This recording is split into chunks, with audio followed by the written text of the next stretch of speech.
Good afternoon, everyone. Thank you so much for joining us this afternoon. What could be more wonderful than a summer afternoon in Harlem talking about great books, right? With readers and lovers of books and writers. So, thank you for joining us. I'm Farah Jasmine Griffin. I'm professor of African American and African Diaspora Studies and English at Columbia University. And I am thrilled to be in conversation with one of my absolute favorite writers of all times, just a really special writer, Ayana Mathis, who you might know from her first novel, which was The 12 Tribes of Hattie, which was a New York Times bestseller, an NPR Best Book of 2013.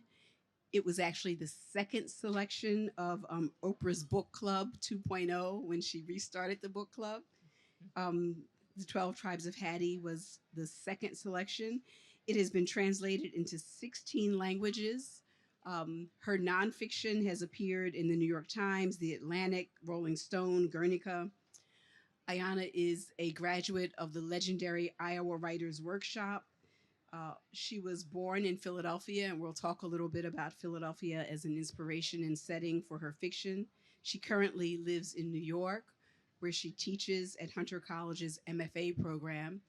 And today she's here to talk about her amazing second novel, that sophomore effort, which, as if it's possible, is as good as, if not better, surpasses the achievement of the first, The Unsettled, which is out in paper. We celebrate that it's out in paper. So Ayana's going to start with a reading, and then she and I will have a little conversation, and we'll leave some time for you to have a conversation with this really gifted writer in our midst. So I'll turn it over to Ayana. Oh, Farah, thank you. Farah's one of my favorite people. And we should all applaud Farah because I sort of got onto the docket of the festival kind of late. And then it was like, well, who would you love to talk to? And I was like, well, Farah, but it's in 4 days, so she can't do it. But then she surely did because she's an incredibly generous person. Um, all right, so I'm going to read a little, sort of briefly. What I will say without giving any sort of spoilers or anything like that is that the things that you maybe need to know is that this is a book essentially. It's great that we're having this moment a few days before Juneteenth, actually, because this book really is a book. It's a book about family. It's a book about familiar love and belonging, but it is also very, very, very much a book about Black freedom and about people looking for places to be free. There are sort of two major settings in this book. One is Philadelphia, where I grew up. It's set in the mid '80s, and the other setting of this book is a little invented town on a bend on the Alabama River called Bonaparte, which is also a sort of historical Black settlement, even though I made it up, but it's drawing on a lot of very real places and real history. And then this other place in Philadelphia, there's a place called Arc, which is another very intentional Black community that's sort of centered around self-determination. But in many ways, the point is that in both of these places, though they are very different, the big question is, how can we be free, or where can we be free, which I think really resonates very much in just these few days before Juneteenth. So I'm going to read very briefly from a chapter toward the beginning of the novel. I should say also that this novel kind of opens with questions. This historic Black place that I mentioned called Bonaparte, Alabama, that I made up, but I'm sure we'll talk about it. It was very, very glorious. It's over 100 years old. It was 10,000 free Black acres, but by the time we meet it in the mid 1980s, there's only 1,000 acres left, and there's 5 Black folks left trying to hold this land down. And then in Philadelphia, that part of the book opens actually with one of Bonaparte's favorite daughters, a woman named Ava, and her son Toussaint, who find themselves in a homeless shelter. So in very much, this novel opens with questions about what's going to happen to these people. What is the future of their legacy? What is the future of the places they've been and mean the most to them? So that's just a little bit of background. I'm going to read from a chapter that's called Bedtime Rituals. I'll pause as I go through if there's anything you need to know, but there's not too much. Bedtime rituals. On the 5th day at Glen Avenue, Ava got $60 in emergency funds, rushed through, Ava was informed, by Miss Simmons herself. Miss Simmons, person you need to know, is kind of a social worker at the shelter with a God complex, basically. There was a lot of to-do about signing for the money, but once Ava was through with all of that, she went out and got a few things that she and Toussaint needed. 2 cans of Raid, for starters. She emptied both in one go, and room 813 stank so bad their eyes watered for 2 days. Every morning, they found roaches twitching on their backs, on the window ledge, on the floor, half-dead bugs dropping from the ceiling. But Toussaint, he was a good boy. He acted like he didn't see them, but at least they could sit on the beds. Ava took their sheets to the laundromat and washed them on the hottest setting 2 times through. Their suitcases and trash bag were still closed up tight in the corner of their room. Only one closet in there. The metal hanger bar rusty and bent in the middle, a layer of something sticky on the single shelf, and a sweaty shoe smell that turned Ava's stomach every time she opened it. She shut that door and shut it stayed. But she was almost grateful that their other things were safe from all of that filth. But maybe that stuff wasn't safe either, left behind in New Jersey. This is where they were before they get to the shelter with Ava's ex-husband, a man named Abemi. Left behind in New Jersey, and what would Abemi do with their keepsakes and winter clothes and bed linens? Rage through the rooms, probably. Throw it all out onto the highway, make a bonfire of every precious thing he could find. That snapshot she had of Toussaint in his little paper crown for his first day of preschool, or Ava's hard-won teaching certificate. 5 days at Glen Avenue, and already routine had begun to impose itself on them. Even in that place, they went on needing to eat and to sleep and to go to the bathroom. Oh, that family bathroom was foul. Mildew reek, wads of hair and wet toilet paper all over the floor, shit unflushed in the toilets. Ava and Toussaint only went in there when they couldn't hold it anymore. Ava wouldn't shower in there. They washed up at the little sink in their room. Ava had made some rules. Lights on at all times. Ava slept 3 or 4 hours a night in her chair. She smashed roaches and silverfish. She used napkins from the cafeteria to wipe the insect gobs off the green walls. Toussaint wrapped himself in the sheets when he got into bed. You couldn't see an inch of flesh. He was a mummy tipped onto the slab of rubber-covered mattress. He sweated in the night and woke with the sheets wet and his head pounding. Another rule: no leaving the room at night. That guard Melvin was a joke. Anybody could get in that building. Anybody did. Ava had heard men's voices in the hallways late at night. "I got you this juice bottle," she told Toussaint, "for at night." "What?" "For when you have to go to the bathroom at night." "That's nasty, Ma." "I know," she said. "I know it is." He was too old to sleep 6 feet away from his mother. They were both embarrassed. Their bodies had done them a mean turn with all the parts that dangled and swelled and secreted. "Tell me something, Ma," he said. "I can't get to sleep." Ava told him bedtime stories about her childhood in Bonaparte, like she'd been doing all his life. And he pretended to be comforted. Maybe he was. Those stories made Ava feel better, too. They reminded her that room 813 wasn't the only reality that ever was. The two sat opposite one another in the plastic chairs in the desk by their room. "Muskogee, mostly," Ava said. "With feathers?" Toussaint asked. "No feathers, Toussaint. Just hats." "Oh. Well, what else?" "Boots." "Aw, Ma, you know what I mean." "What else?" Ava remembered. The creak in the wide porch on the board when you climbed up into the swing. Also, Porch Creek farmers and Choctaw traders coming into Bonaparte to barter shoes and all manner of supplies for Bonaparte's tobacco, grown or stolen, or its salt pork, or its corn liquor. Those men stopped in to see Miss Tilly on business little girls weren't supposed to know about. Then they bedded down by the riverbank and were gone by morning, like it was still 1820, like anybody else in the whole world still bartered this for that with Indians in 1947. But Ava's pop said that Bonaparte was a place for free people. They and the Indians had been helping each other stay free for 100 years. Also, she remembered Pop steadying the rifle on her shoulder when they went hunting.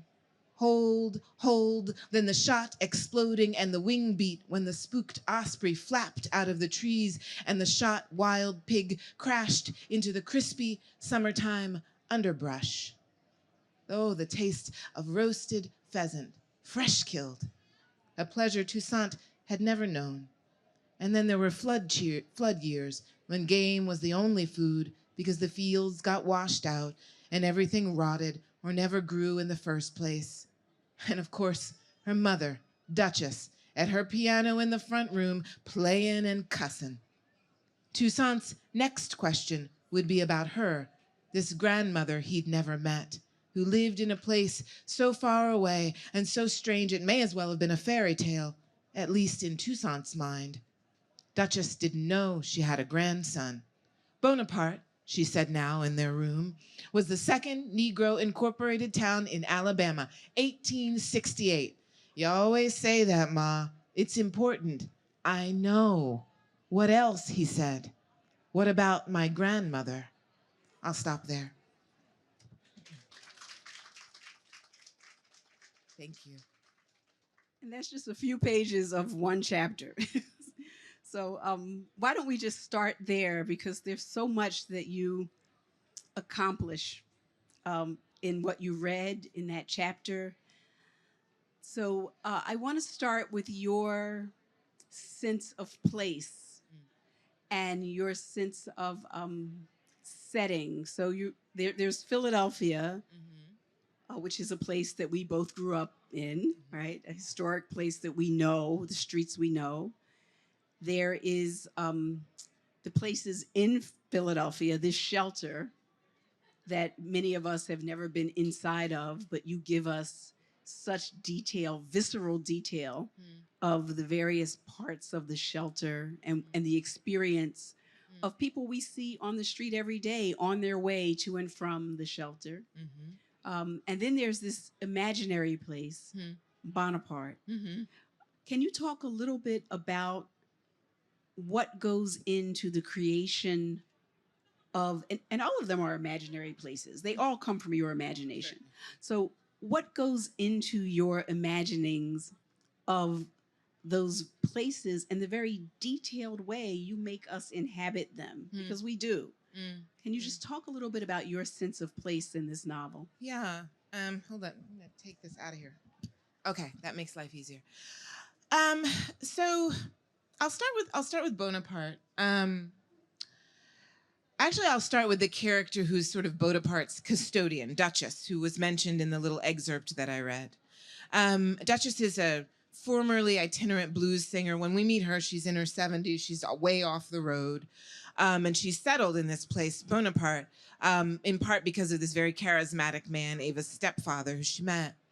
So in many ways, Bonaparte kind of grew up around Duchess. Duchess kind of came to me very, very early on in the formation of this novel. She was this voice was sort of a gift. She appears in a story, a little anecdote she tells in the second half of the book, and she is, oh my God, it's Angie. Hi, Angie. Sorry, it's my friend Angie Cruz. Anyhow, so she's telling a story about this flood that she was caught in when she was a girl. She's, as I said, and former itinerant blues singer. She's cussing and playing. That's basically what she does in a lot of the novel. She's very, very smart. She's a reluctant custodian of this place, which I mentioned has only about 5,000 people left in it. Or sorry, five people left in it, quite literally. And so what I came to understand is that she would think that she was trying to hold on to something that was fading out of history, which is essentially what Bonaparte is. It is a place that is fading out of history. That way of life, the way that it had started up, these folks were subsistence farmers who, by means both mythical and real, managed to procure their land in the antebellum period, hold on to it all through the slave years, hold on to it all the way through Jim Crow, and then they're sort of done in by modernity in many ways. They're done in by things like eminent domain and tax sales and all sorts of the inability to subsistence farm anymore, all kinds of things like that. So as I sort of, I can't claim that I didn't have aid in envisioning this place. It is a little bit physically, in any case. I thought a lot about a place in Alabama, which a lot of people will know, called Gee's Bend, very famous for its quilts. So I thought about Gee's Bend a lot. And I thought about the history of Gee's Bend. And I also thought about the history of a lot of very real, extant Black places that exist in the South still. Places like Mound Bayou, which people might know. Africa Town, which is in Alabama. Certainly places that people really would know if you are familiar with the work of Zora Neale Hurston, which everybody is, I know. A place like Eatonville, which is In Their Eyes Are Watching God, and is also where Zora Neale Hurston grew up for a large portion of her life. Well, medium portion of her life. So I was really interested in sort of thinking about those places, but the idea, I think, always is if they are unique on the page, which I hope that they are, if they are, it is because they are being sort of seen and experienced through the lens of the persons who occupy them, right? Like every place is sort of, places have unique history, but what makes them sort of leap off of a page, and what I think my job is as a fiction writer, is to adapt those places to the sort of vision and experience of the people who inhabit them. So that is very much the case in Bonaparte. It is very much the case in Philadelphia in general, in the shelter in particular. And then last thing I'll say before sort of moving on. The shelter, I think, all the settings in this book, but the shelter in particular, was particularly challenging because these are places that, as you kind of mentioned in your question, these are places that don't necessarily trigger something in the public imagination. Or if they do trigger something, they trigger something that I don't want it to trigger, right? Like they trigger a certain kind of total degradation, total humiliation, total squalor. And while these are not pleasant places, for sure, there, even in the excerpt that I read, there's filth, there's peril. But I think that often we tend to equate places that poor and marginalized people occupy. We tend to equate these places with a completely unnuanced, flatlined kind of misery, if we can conjure them up at all. And so the work, I think a lot of the work of this book was trying to inhabit these settings that are perhaps not particularly familiar to us, and trying to sort of grind down into them so much through the perception of these characters that they become very, very real. So the little details, wads of hair in the back, all these sorts of things become incredibly important, because you have to essentially build a believable world kind of whole cloth, right? Like if I set a story in the suburbs of DC, for example, we might all kind of, from whether you live there, from television, from whatever it is, you have these sort of like points of anchor, right? You can call something up. But this book has a lot of settings that are very difficult to call up. I mean, so it takes me into a question about character, actually, because you're absolutely right. We come to know places and care about places through characters who we come to know and care about. And the details, they're places, Ayana does this to me. Few writers do this. Toni Morrison did it, where I write in the margins like, damn, like, like there will be a metaphor or something at one point, you're talking about detail, where you say something, this one just stands out. You said something like the second hand on a clock flicks this is not, she's much more poetic than I am, but it like flicks past 10 the way an eyelid does. And we've all seen that moment when you see a hand on a clock that you catch it when it moves, and I just thought that level of detail, that level of world build, like, it's just so remarkable. You don't want to step outside of it. So, but Ava, in the midst of this place where she's concerned about the bugs and all of that, is just also this deep care and love for her child, right? This attentiveness and care for her child that you get to see. So the way that you build characters about whom we care deeply, but also characters who, there's a one male character in the novel who just in a few sentences, just in a few sentences, you tell us all we need to know about him, you know? And I'm thinking of Melvin, all right? Yeah. Right, when we meet Melvin in the cafeteria, or we've met him before, but just in a few sentences, you give us a sense of his psychology, a sense of everything about him. So can you tell me something about what goes into the way you build character? So I should say, so this book was a little over 10 years. Yeah.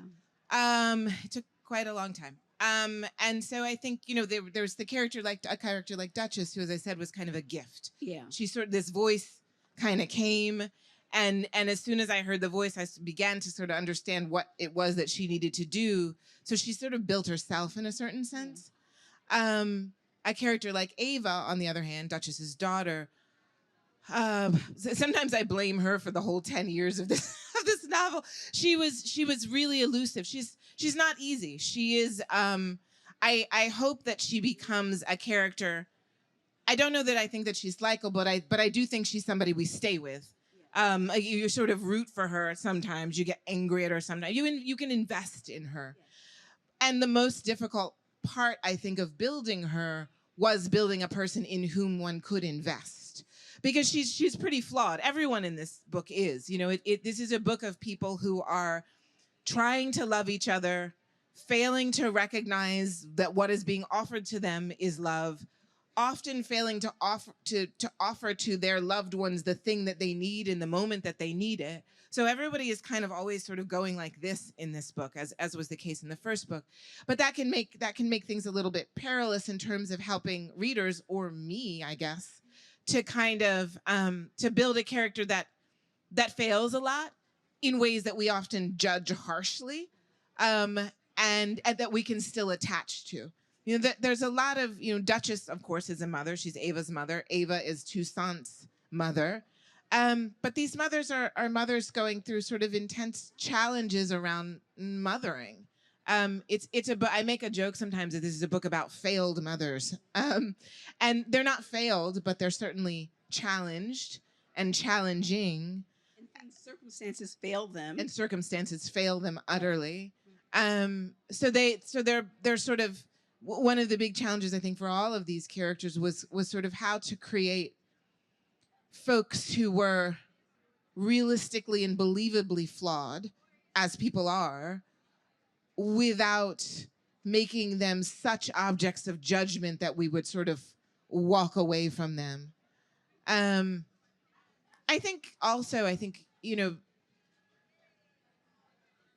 so much of what happens in a book of fiction, none of these folks are me, but some of the experiences that people have in this book kind of hew a little bit closely to my own experience. What I'm trying to say, I think, in a sense, is that things sort of go into you sort of as a fiction writer, like everything you've ever read, everyone you ever were, everyone you ever loved, everything you've ever been through, and it kind of goes through this crucible of yourself, and then it kind of comes out on the other end as these people and these circumstances. I tend, on a technical level, to sort of overwrite them in a way, because I feel like a problem of too muchness is way better than a problem of not enoughness, and whittle them back. So you opened with this sense of Black freedom, which is ever elusive. And Bonaparte certainly feels like, as you're reading it, you're reading like, damn, how'd they do that? And there are certain things they have to keep at bay, right? There's certain, and it takes a little magic sometimes to keep certain things in people at bay. What do you feel, having written this book and as you were writing it, about the possibilities for spaces of Black freedom in the world that we live in, or in the space that we live in? Because there are these efforts to create those spaces in the novel. So it's interesting. At a certain point in the writing of the book, and I'm talking carefully because I'm trying to talk around spoilers. Yeah. This Try not to give it away. Exactly. I mean, as it turns out, we're sort of talking about all these heady topics, but as it turns out, it's also quite a page-turning novel. It's quite plotty, actually. Yeah. So I have to kind of be careful. But so there's these two intentional Black communities at the center of them. One in Philadelphia, one in Alabama. This Bonaparte place that we're talking about. Both of which face intense and enormous challenges, both from within and without. The challenges within are just the challenges that sort of human beings have when they try to live together under the pressures of trying to make a unique place under great duress. So these folks, there's personality stuff to deal with. There's proclivities. There's who wants to be in charge, who doesn't want to be in charge. There's basic, these are communities that have built themselves from the ground up, both Arc in Philadelphia and Bonaparte. So there's challenges of, how do we feed ourselves? How do we keep the lights on? How do we educate our children? All of these sorts of things have to be kind of contended with in both of these intentional communities. And then there are the challenges from without, which are, as you can imagine, big government challenges, police challenges, challenges from the sort of greater white state that wants to sort of often it's just kind of take the land and do something else with it. So these people are sort of in this massive pressure cooker. And as I wrote through, and I had, I had to, of course, to write this in any sort of realistic way, I had to kind of think about what these challenges meant and how these folks would face up to them and who would be drawn to these sorts of places and why they would be in them. And I found myself at various points in the writing of this novel being incredibly, sometimes really hopeful, sometimes deeply discouraged. Because what I found myself saying is like, Ayana, are you writing a book in which you're asking yourself if you believe that Black people can be free? And I don't know the answer to the question, but I know that essentially was the question that I was asking myself. And in some ways is essentially the question that the book is asking. I don't have an answer. I don't think that the book has an answer. I do think that the book is, and I am, skeptical of utopias, because in certain ways, both of these communities are an attempt to make a kind of a utopia. We know from history that they often don't work. We know that they often don't work both because of those pressures from without that want to sort of crush them. And we also know that they sometimes don't work from the pressures of within, right? Like, people aren't perfect, right? People are interested in power. They've got their agendas. They've got their whatever. So these communities kind of sometimes implode both from without and within. But what I think maybe ultimately is that whether or not a utopia can succeed, the fact that people keep trying to make them is of invaluable use.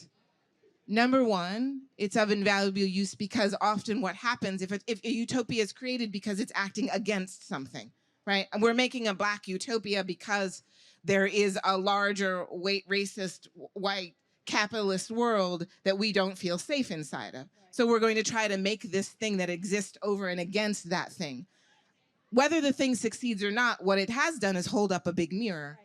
Right? Like, this is what is wrong that we are making a thing against.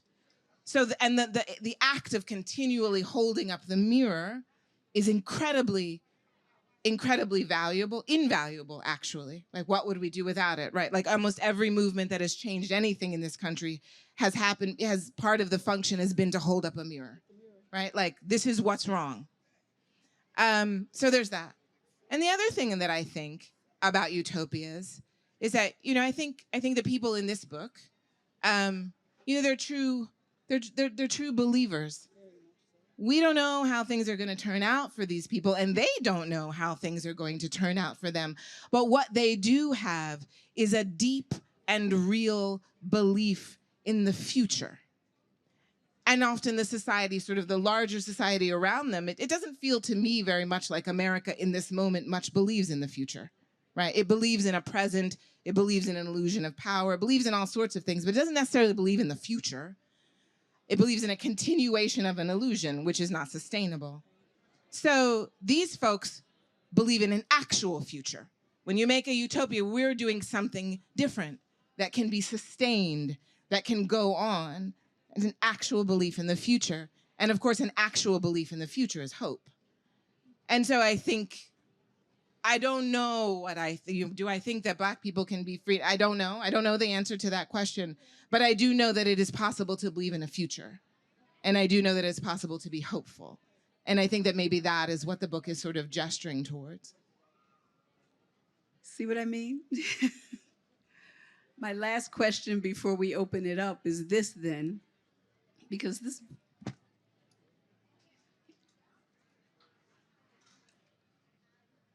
I mean, Ayana is just, she thinks big thoughts, you know? And so my question, and then writes them beautifully with beautiful stories, with characters who you're going to be invested in, and you're not going to want to leave the novel until you end, you know, and your family's going to be like, can you feed us?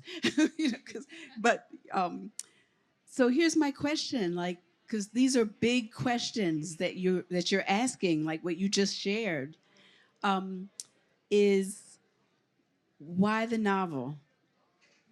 Like, what makes you? Yeah, why is the novel your chosen vehicle, form for thinking through these ideas, which are deeply informed? I mean, I'm reading them and I feel like, you know, you've read all the literature, you've read Tony, but you've also read the great religious thinkers. I mean, you're asking big questions and telling beautiful stories. Why the novel? A couple of things, I think. One is, I mean, sort of selfishly, right? Like I kind of grew. My mother was a big reader, so I sort of grew up with books in utero. You know, I mean, my mother was a kind of. So I think in certain ways it was sort of imprinted on me. In another way, there is the question of beauty. You know, I mean, I think I'm really interested in, are drawn to it. The other thing I guess I should say is in certain ways, perhaps it's not necessarily a choice, right? Like it's like I make a joke all the time that if I could sing, I would have never written a word. Like, why would I bother, you know? So, you know, but I can't, so I had to do something else. So in a certain way, not quite exactly a choice. But I'm drawn to language, and I'm drawn to the ways language can make beauty. And I'm drawn to the ways in which language can say true things beautifully. And that part of the truth in language is not always, like in a poem, we may not understand every single word that poem has to say, but something is being communicated to us, a sensibility that is sort of almost off of the page or outside of the language itself, right? We enter into spiritual relationships with language, with poems in particular, but we also enter into spiritual language, I think, with novels, right? Because of the language and also because of all the elements of them. So there's that, I think. There is the fact that story resonates with us in ways that other things don't. You know, I mean, you can talk to someone about politics all day, right? Like someone who has a very different political viewpoint than you might, or a different religious view, or whatever it is, right? And you can spout statistics at them and facts and figures, and they will go away, if not angry, they totally unchanged. But story does something else. Story embeds itself. Story is experiential, and we are experiential beings, and so then we can enter into the experience of another. And even if you don't change your mind, something flickers. Right? There's a little something happens somewhere. So there's that. And then I think the final thing is that maybe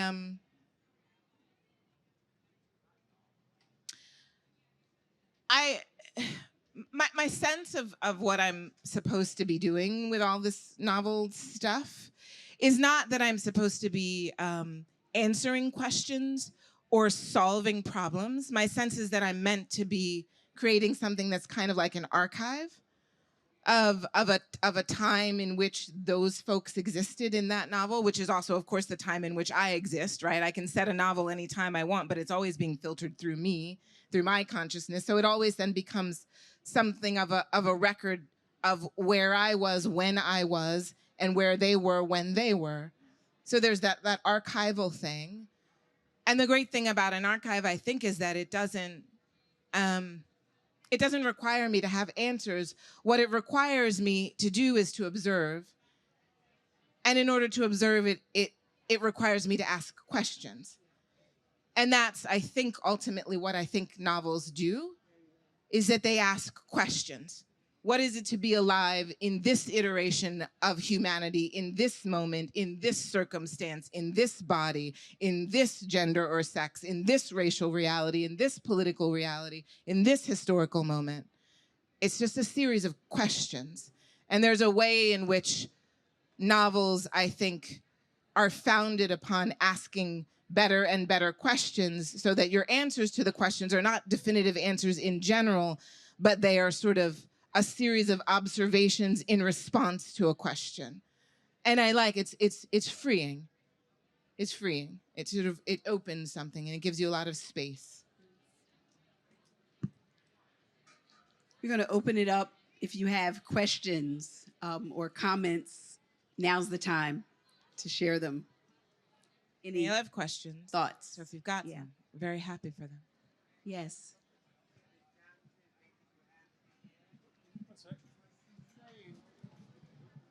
Thank you. My name is Jonathan, and thank you for having me here.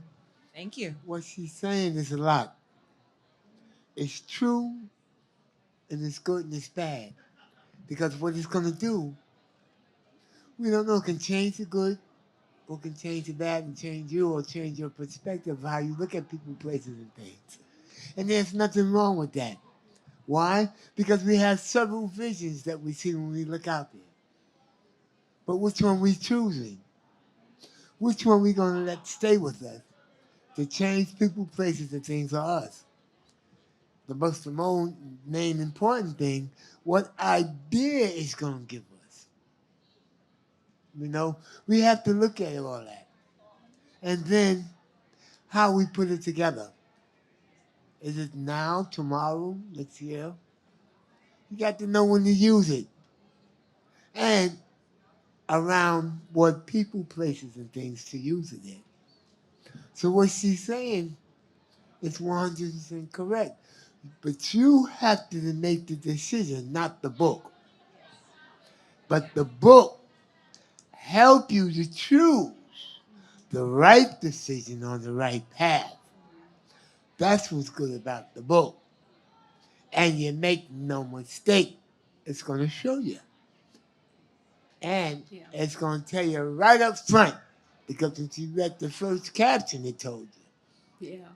You know? Thank you. Thank But you. I like so much. Yeah. Thank you. Thank I you. have Other, yeah.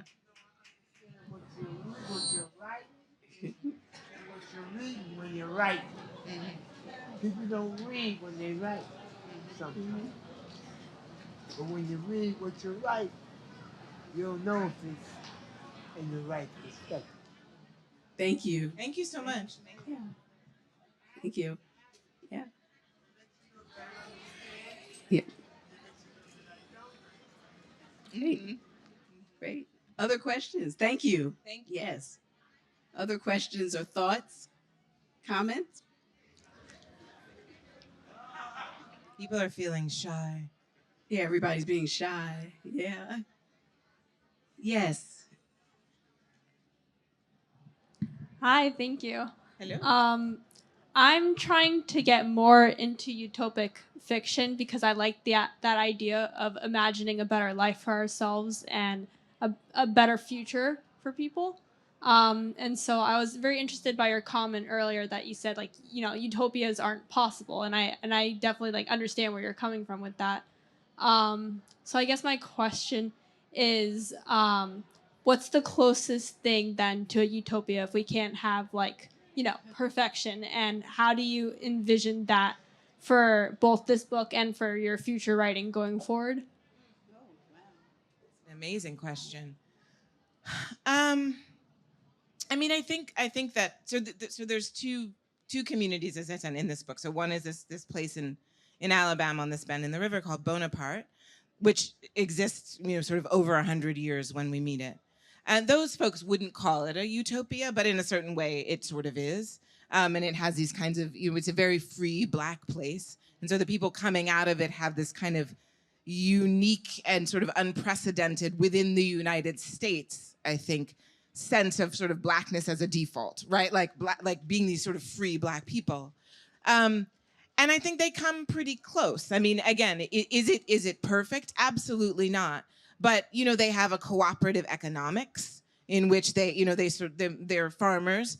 One of them kind of makes furniture and things like that they sell outside. They're subsistence farmers, but they also have cash crops. They are the fantastical elements are that they are incredibly sort of heavily guarded. Sometimes I make a joke that it's like Wakanda. They have guards in the trees, and there's one way in over land, and then you can get in by the river, etc. So they get pretty close for as long as they do.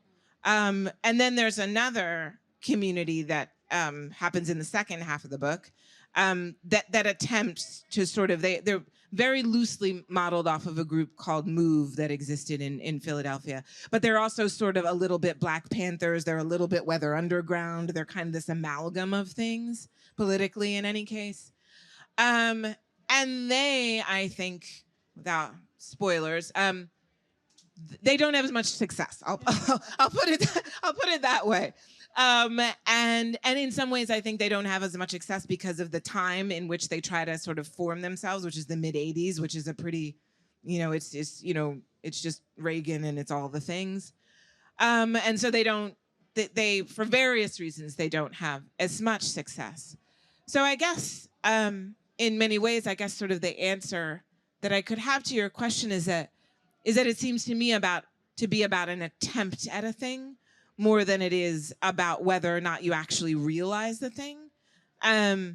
These and I think there is also a sense of being very eyes wide open about what it is the community is sort of trying to form itself, not necessarily against, but what it's trying to form itself for. And probably the second utopic kind of intentional community in Philadelphia probably works not as well because it is so much interested in what it is forming itself against as opposed to what it's forming itself for. Bonaparte is like, this will be a free Black place for us, and it will be a free place for anybody who is looking for freedom. It will become a place that's free because we have these economics. We help each other to survive, et cetera, et cetera. It is very much it is more for something than it is against something, if that makes any sense. Which what I guess I'm saying is that love is at the center. And that changes, I think, a great deal. And I wonder if those are the ways you get as close to something like whatever it is for as long as it can exist. Because we also have to remember nothing is permanent, right? Like impermanence is the sort of single thing that you can count on about the human condition. So it's going to pass, but for however long, right? That's a perfect way to end this. Please join me in thanking Ayana for this amazing. Thank you so much. Amazing work. Thank you, Farah. Yes, it's just brilliant. You can purchase the book, and she will be signing it. Where's the signing? Right over here, at the end of the tents. Yep. So you can please purchase it and get her to sign it while you can, and you will not be sorry. You'll start reading it this evening. Yes. Thank you. Thank you all so much. Thank you.